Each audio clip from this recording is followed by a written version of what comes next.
Hi friends, പുതിയൊരു വീഡിയോയിലേക്ക് എല്ലാവർക്കും സ്വാഗതം. നല്ല കിടിലം മഴയാണ് ഇപ്പോൾ പെയ്തുകൊണ്ടിരിക്കുന്നത്. അപ്പം ഞങ്ങൾ ഇന്നത് കുറച്ച് ചെമ്മീൻ കൊണ്ട് ബിരിയാണി ഉണ്ടാക്കാമെന്ന് വിചാരിച്ചു.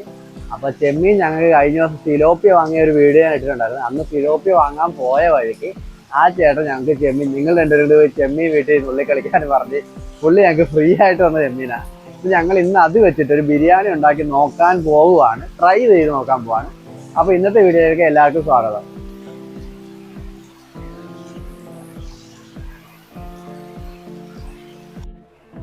അപ്പോൾ നമുക്ക് കിട്ടിയ ചെമ്മീൻ നമ്മൾ ക്ലീൻ ചെയ്ത് വൃത്തിയാക്കി എടുത്തിട്ടുണ്ട്. ഇതിനകത്തോട്ട് നമുക്ക് കുറച്ച് മഞ്ഞൾപ്പൊടി, മുളക് പൊടി, കുറച്ച് ഉപ്പും ചേർത്തൊന്ന് മിക്സ് ചെയ്ത് കുറച്ചു നേരം വെക്കാം.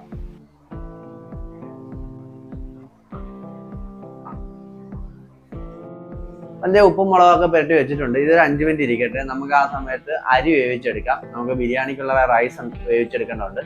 അപ്പോൾ ആ സമയം കൊണ്ട് നമ്മൾ ഇത് പുരട്ടി വെച്ചേക്കാം, ഒന്ന് പിടിക്കുകയും ചെയ്യും ഇതിൽ. നമ്മൾ അരി കഴുകി എടുത്തു. ഇനി നമുക്ക് ഇതൊന്ന് വേവിച്ചെടുക്കണം. അപ്പം നമ്മൾ 1.5 ഗ്ലാസ് അരി ആണ്, 1.5 ഗ്ലാസ് ആണ് നമ്മൾ അരി എടുത്തിരിക്കുന്നത്. കാരണം ഞങ്ങൾക്ക് 2 പേർക്കും വേണ്ടി മാത്രമാണ്. അപ്പം അതിന് 1 ഗ്ലാസ് അരിക്ക് 1.5 ഗ്ലാസ് വെള്ളം എന്ന കണക്കിനാണ് സംഭവം എടുത്തേക്കുന്നത്. അപ്പം ഇനി നമുക്കിത് വേവിച്ചെടുക്കാം. ആദ്യം വേവിക്കാനായിട്ട് ഒരു പാത്രം സെറ്റാക്കി വെച്ചിട്ടുണ്ട്. ഇതിനകത്തോട്ട് നമുക്ക് കുറച്ച് എണ്ണ ഒഴിക്കാം. അപ്പോൾ എണ്ണ ചൂടായി നമുക്ക് ഇനി അതിനകത്തോട്ട് കുറച്ച് നെയ്യ് ഇടാം. അപ്പം നെയ്യ് നന്നായിട്ട് ഉരുകി വന്നു. അപ്പം നെയ്യ് ഉരുകി വന്ന് വെള്ളം കുറച്ച് പാത്രത്തിൽ കിടപ്പുണ്ടായിരുന്നു. അപ്പോൾ അതുകൊണ്ട് ഇച്ചിരി പൊട്ടലും ചെറിയൊക്കെ ഉണ്ട്. ഇനി നമുക്ക് ഇതിനകത്തോട്ട് വേണ്ട ഈ സംഭവങ്ങൾ ചേർക്കാം. അതായത് കറുകപ്പട്ട, ജാതിപത്രി, ഗ്രാമ്പു, ഏലക്ക, അങ്ങനെ കൈ കിട്ടിയ സാധനങ്ങളൊക്കെ വച്ചാരി ഇട്ടിട്ടുണ്ട് ഞങ്ങൾ. അപ്പോൾ ഇതൊന്ന് മൂത്ത് വന്നിട്ടുണ്ട്. നമുക്ക് ഇനി ഇതിനകത്തോട്ട് അരി ഇടാം. അരി ഇട്ടിട്ട് നമുക്ക് വെള്ളം ഒഴിക്കാം. സംഭവം എന്നാ പറ്റിയെന്ന് വെച്ചാൽ അതിന് ചൂടായിട്ട് വേണമായിരുന്നു എണ്ണയും നെയ്യ് ഒഴിക്കാൻ. ഞാനൊരു അബദ്ധം കാണിച്ച്, ഞാനത് പാത്രം ചൂടാക്കാതെ ആദ്യമേ അതിനകത്തോട്ട് എണ്ണ ഒഴിച്ചതിന് ശേഷമാണ് തീ കൊടുത്തത്. അതാണ് ഈ പണി മുഴുവൻ വരാൻ കാര്യം. കാരണം ഇതിനകത്ത് വെള്ളം കിടപ്പുണ്ടായിരുന്നു, ആ വെള്ളമാണ് ഈ കിടന്ന് പൊട്ടുന്നത്. അരി മൊത്തം ഇട്ട് ഇനി ഇതിനകത്തോട്ട് നമുക്ക് ആവശ്യമുള്ള വെള്ളം ഒഴിക്കാം.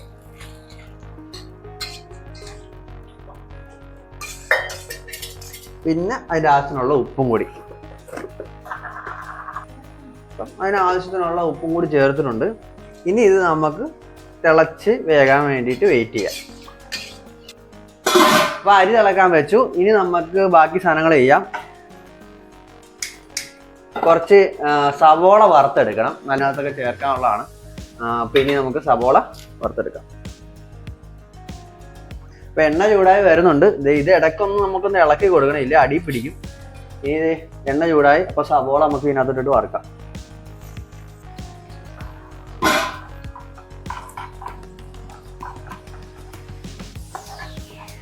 അപ്പം നമ്മുടെ സവോള നന്നായിട്ട് വറുത്ത് സെറ്റായി വന്നിട്ടുണ്ട്. ഇനി നമുക്കിത് കോരി മാറ്റി വെക്കാം. അപ്പോൾ നമ്മുടെ റൈസ് വെന്തിട്ടുണ്ട്. നമുക്ക് ഇതിനൊരു പാത്രത്തിലോട്ട് മാറ്റി വെക്കാം. കാരണം എന്താണെന്ന് വെച്ച് കഴിഞ്ഞാൽ ഇതൊന്ന് ആവി അടഞ്ഞ് ഇങ്ങനെ ഇരുന്ന് കഴിഞ്ഞാൽ ആവി അടഞ്ഞ് കുഴഞ്ഞു പോകും. അപ്പം നമുക്കിത് പാത്രത്തിലോട്ട് മാറ്റാം.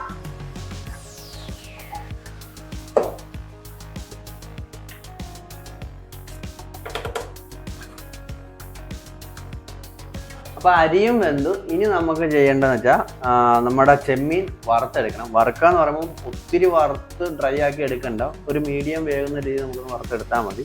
അതേ എണ്ണ നമ്മൾ ആ സവോള വറുത്ത അതേ എണ്ണയിലോട്ട് തന്നെയാണ് നമ്മൾ ഇതും ഇട്ട് വറുക്കുന്നത്. അപ്പോൾ എണ്ണ ചൂടാകാൻ വെച്ചിട്ടുണ്ട്. ഇനി ഇതിടാം.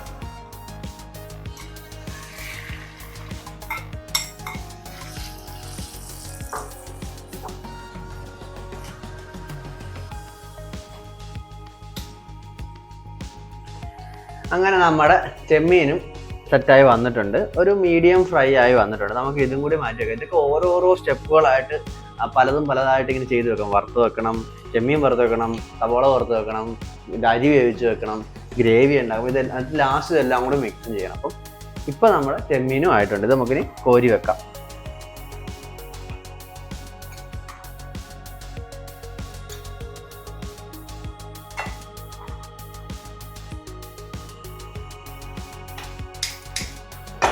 അപ്പോൾ അങ്ങനെ എല്ലാം ആയി. ഇനിയിപ്പോൾ അവസാനം നമുക്ക് ഗ്രേവി കൂടി ഉണ്ടാക്കണം. അപ്പോൾ ഈ എണ്ണയിൽ തന്നെയാണ് നമ്മൾ ഗ്രേവി വഴറ്റിയെടുക്കാൻ പോകുന്നത്. സവോള വാട്ടിയെടുക്കണം. അതുകൊണ്ട് സബോള ഇടാം. നന്നായിട്ട് ഇളക്കി കൊടുക്കാം. ഇതിനാവശ്യത്തിനുള്ള ഉപ്പും കൂടി നമുക്ക് ഇതിലൂടെ ചേർത്ത് കൊടുക്കാം. ഇനി സബോള വാടുന്നവരെ നമ്മൾ ഇങ്ങനെ ഇളക്കിക്കൊണ്ടിരിക്കും. ഇപ്പൊ നമ്മുടെ സബോള നന്നായിട്ട് വാടി വന്നു. ഇതിനകത്തോട്ട് നമുക്ക് ജിഞ്ചർ ഗാർലിക് പച്ചമുളക് പേസ്റ്റ്, പച്ചമുളക് ഗ്രീൻ ചില്ലി പേസ്റ്റ്, അപ്പൊ ഇത് നമ്മൾ ഇതിനകത്തോട്ട് ചേർക്കുവാണ്. അങ്ങനെ അതും ചേർത്തു. ഇനി അതൊന്ന് അതിന്റെ പച്ചച്ചവ മാറുന്നവരെ ഒന്ന് ഇളക്കി കൊടുക്കണം. അപ്പൊ അത് നന്നായിട്ട് വാടി വന്നിട്ടുണ്ട്. ഇതിനകത്തോട്ട് നമുക്ക് എരിവിന് ആവശ്യത്തിനുള്ള ഇത്തിരി മുളക് പൊടി കൂടി ചേർക്കുവാണ്. പിന്നെ കുറച്ച് ഇറച്ചി മസാല കൂടി ഇതിനകത്തിടുക, ഒരു ഫ്ലേവറിന് വേണ്ടിയിട്ടാണ്. അപ്പം അതും കൂടി നന്നായിട്ട് മിക്സ് ചെയ്ത് കൊടുക്കണം. അപ്പം അതെല്ലാം കൂടി ഇട്ട് നല്ലോണം മൂത്ത് വന്നു. ഇനി നമുക്ക് ഇതിനകത്തോട്ട് വറുത്ത് വെച്ചിരിക്കുന്ന ചെമ്മീനും കൂടി ചേർത്ത് കൊടുക്കാം. അപ്പം ഇത് രണ്ടും കൂടി മിക്സ് ചെയ്ത് നല്ലോണം മിക്സ് ചെയ്ത് അത് രണ്ടിൻ്റെയും ടേസ്റ്റ് പിടിക്കണം. അപ്പം അതുവരെ നമ്മൾ ഇത് മിക്സ് ചെയ്ത് കൊടുക്കുക. അപ്പം നന്നായിട്ട് അത് യോജിപ്പിച്ചു നമുക്ക് ഒരു 5 മിനിറ്റ് ഒന്ന് മൂടി വെക്കാം. കാരണം അതൊന്ന് ആവി കയറുമ്പോൾ അത് നല്ലോണം അതിനകത്ത് പിടിക്കും. അപ്പം ഇത് കുറച്ചേ ഉള്ളൂ സംഭവം, അതുകൊണ്ട് അടിപൊളിയാകാൻ ചാൻസ് കൂടുതലാണ്. സംഭവം എല്ലാം കുറേശ്ശെ എടുത്തിരിക്കുന്നത്, അതുകൊണ്ട് നല്ല ടേസ്റ്റ് ഉണ്ടാകാൻ ചാൻസ് ഉണ്ട്. അപ്പം എന്തേ അതും ആയിട്ടുണ്ട്. അപ്പം ഏകദേശം നമ്മുടെ എല്ലാ സാധനങ്ങളും ഇതിന് വേണ്ടിയിട്ടുള്ള സാധനങ്ങളെല്ലാം സെറ്റായി. നമുക്കിനി ഇതെല്ലാം കൂടി മിക്സ് ചെയ്ത് ചെമ്മീൻ ബിരിയാണി ആക്കിയെടുക്കാം. അപ്പം ദേ ഇനി നമ്മളെല്ലാം കൂടി ഒരുമിച്ചാക്കാൻ പോവാണ്. നമ്മളിത് അരി വേവിച്ച പാത്രത്തിൽ തന്നെ നമ്മൾ അരി ഇടാൻ പോവാണ്. ഇനി ഓരോ തട്ടായ ലെയറായിട്ട് നമ്മൾ ആദ്യം അരി ഇടും, പിന്നെ ചെമ്മീൻ ഇടും, അങ്ങനെ കാണിക്കാൻ പോകണം. ബാ അതെ, ആദ്യം നമുക്ക് അരി ഇടാം ഇതിനകത്തോട്ട്. അപ്പം ആദ്യ ലെയർ അരിയല്ല, സോറി, നമ്മൾ വേവിച്ച് വെച്ചിരിക്കുന്നത് റെഡി ബിരിയാണി, നമ്മൾ അത് ആദ്യം ഇടുക. പിന്നെ ഇനി നമുക്ക് ഇതിനകത്തോട്ട് നമ്മൾ സെറ്റാക്കി വെച്ചിരിക്കുന്ന ചെമ്മീൻ നല്ലവണ്ണം എല്ലായിടത്തും വീഴ്ത്തക്ക രീതി ഇട്ട് കൊടുക്കുക. അപ്പം എന്തേ ചെമ്മീന് നമ്മൾ അടുത്ത ലെയറിൽ ഇട്ടിട്ടുണ്ട്. ബാക്കിയുള്ള റൈസ് കൂടി നമുക്ക് അതിനകത്തോട്ട് ഇടാം. നമ്മൾ അരി ഇട്ടു, ചെമ്മീനും ഇട്ടു. ഇതേ നമ്മൾ ആദ്യം വറുത്ത് വെച്ച സബോള ഇതിനകത്തോട്ട് ഇടുവാണ്. സബോള ഇട്ടു. ഇതേ ഇനി നമുക്ക് കുറച്ച് കിസ്മിസ് ചേർക്കാം. കിസ് മാത്രമേ ഉള്ളൂ, മിസ്സില്ല. അതായത് കശുവണ്ടി ഇല്ല, മറ്റേ മുന്തിരിങ്ങ മാത്രമേ നമ്മുടെ കയ്യിലുള്ളൂ. അതുകൊണ്ട് നമ്മൾ ഉള്ളത് ഇടുവാണ്.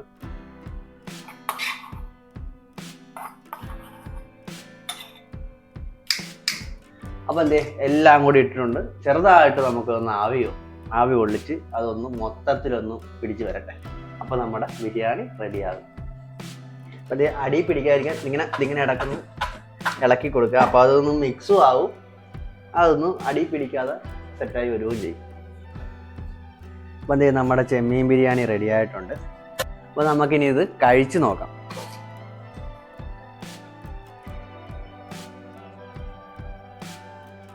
നമ്മുടെ ബിരിയാണി റെഡിയായി, കഴിച്ചു നോക്കട്ടെ, എന്നിട്ട് പറയാം എങ്ങനെയുണ്ടെന്ന്. പറ്റല്ലേ? കൊള്ളാം.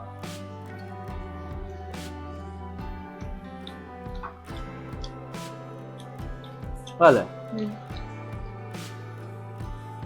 Variety taste. ചിക്കൻ ബിരിയാണി മീൻ ബിരിയാണി ഒന്നും അല്ല, നല്ല ടേസ്റ്റ് ഉണ്ട്.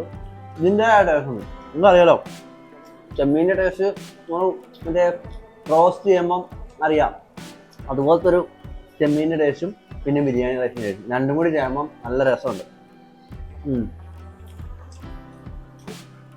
ഞാൻ പറയാം ക്വാണ്ടിറ്റി കുറവായിരുന്നു, അതുകൊണ്ട് നമ്മൾ ഇട്ട ഉപ്പും എല്ലാം കറക്റ്റിന് ഇട്ടു. അളവ് കൂടുമ്പോൾ ഞങ്ങളുടെ തന്നെ കൺട്രോൾ പോകും. കാരണം നമ്മൾ പ്രൊഫഷണൽ കുക്കേഴ്സ് ഒന്നുമല്ല. അളവ് കുറച്ചുണ്ടാക്കുമ്പോൾ നല്ല അടിപൊളിയാകാറുണ്ട്. ഇന്നും അതുപോലെ നന്നായിട്ടുണ്ട്. അപ്പം നിങ്ങൾ ബിരിയാണിയൊക്കെ ഉണ്ടാക്കി നോക്കുവാണെങ്കിൽ ചെമ്മീൻ ബിരിയാണി ഒന്ന് ട്രൈ ചെയ്ത് നോക്കുവാണെങ്കിൽ നല്ലതായിരിക്കും. വ്യത്യസ്തമായ ടേസ്റ്റാണ്. എന്തായാലും ഇഷ്ടപ്പെടാണ്ടിരിക്കത്തില്ല. അടുത്തൊരു വീഡിയോയിൽ വീണ്ടും കാണാം. അതുവരേക്കും ബൈ. ഞങ്ങൾ എന്തായാലും കഴിച്ചു തീർക്കട്ടെ.